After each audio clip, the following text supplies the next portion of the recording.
now to pit the women against the men, or in our case, our woman, Manisha Thakor, the co-author of Get Financially Naked, how to talk to about your money with your honey, against our man. He is Ryan Mack, the president of Optimum Capital Management and a frequent participant in our show. Good to see you both. All right. Now, there's going to be some fireworks here.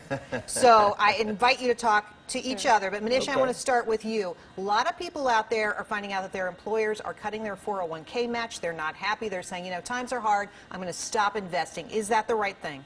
Now, to me, you know, it's like when a woman is 30 pounds overweight and she's sitting there agonizing over romaine versus red leaf lettuce. Just eat lettuce. So a lot of women are not saving enough for their retirement. And my point is this. We tend to spend 12 years out of the paid workforce as compared to men. That difference is massive. Over a life cycle, because we spend it in the early years, it means you'll get half as much in your nest egg. So you need to keep contributing. Ryan, you can't disagree with that now, can you? Well, I definitely agree with it. And the bottom line is, well, sometimes men get a little bit overconfident, and they tend to trade a little bit more frequently than women do. There's a study by the University of California that essentially studied 35,000 couples and found that men turn over their portfolios about 77% annually versus about 53% annually for women. You know, we all know that the buy and hold strategy works the best. And in your 401k strategy, it's the best place to use that buy and hold dollar cost investment strategy.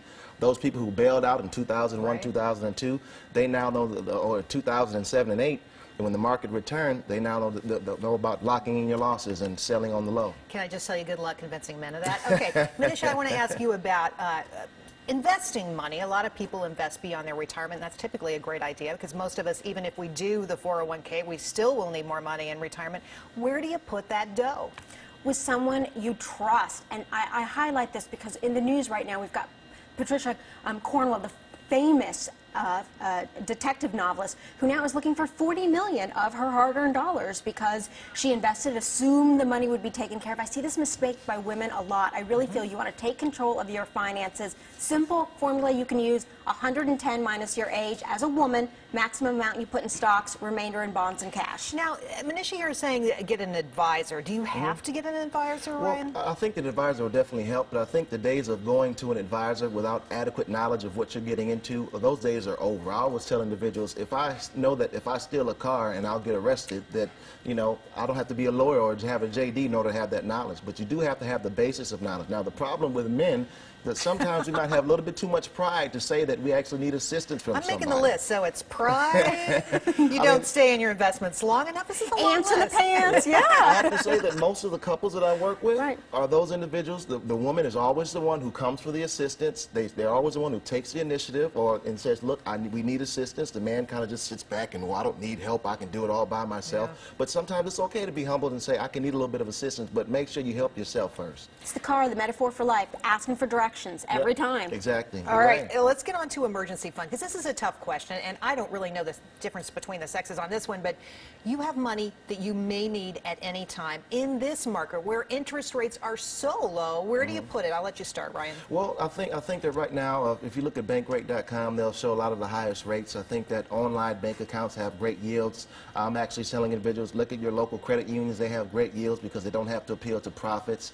And if you look at Maria Shriver, she had a great document, The Women's Nation, that's out now, that's really saying that women are starting more businesses now, and a lot of the growth in a lot of different sectors are coming from women-dominated markets. So the men, they better step it up, otherwise they're going to have to need that emergency fund a whole lot more than women, it seems. Manisha. Well, and the one thing I'd highlight is auction rate securities. Don't forget about that. We saw so many people. What? What are you talking about? So a couple years ago, there was this fancy schmancy product that a lot of firms offered their clients where you could put your money in cash and get a higher than average interest rate. So they offered you a little more, and if you were a little greedy, you would step out and buy that. Exactly, and then you got your fingers chopped because the whole market froze up. And so what I'd like to tell women is, don't get greedy. You want to make sure, if it sounds too good to be true with personal finance, usually it is. All right. Okay, I have to get you to this question about asking for a raise, because this is where women fall short. Right. Men will ask for the money, women not so much. Manisha, what's your advice? Yeah, so I really feel you need to ask for it. In fact, there's a new book out called that title, and I suggest women read it.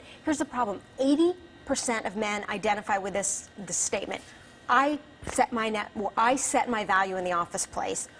only 20% of women believe that. And it's really hard. There are all these articles with things like 11 powerful women that make men squirm. So there's a lot of societal pressure for us not to be strong, but we need to encourage each other to do it. Ryan, I want to get you in here because you probably have good advice for us when it comes to asking for more money. You know, definitely. I mean, most individuals, especially if they like their job, they can be on the brink of being fired for laziness, and they'll still say, well, I deserve to get a raise, you know?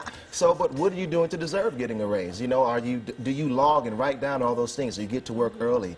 Do you write down all those proposals and projects that you propose to say that let me get that done to increase value to the company, more so than that person to the next of you? All right, guys. Thanks so much for your help today, Manisha and Ryan. Great information, good conversation, and it's good to know that we can reinforce both of the sexes. All right. We all have to worry about money, but for Latinos, the relationship with money can be very different from other folks. Some Latinos, a community leader explains, have never trusted banks. The community was basically under attack. People were being robbed because there wasn't a safe place where to keep their money. A little later in the show, we'll speak with the author of The Latino Journey to Financial Greatness. Also ahead, we'd all like to go green and save green at the same time, but can you really believe all the hype surrounding those eco products? We're separating fact from fiction.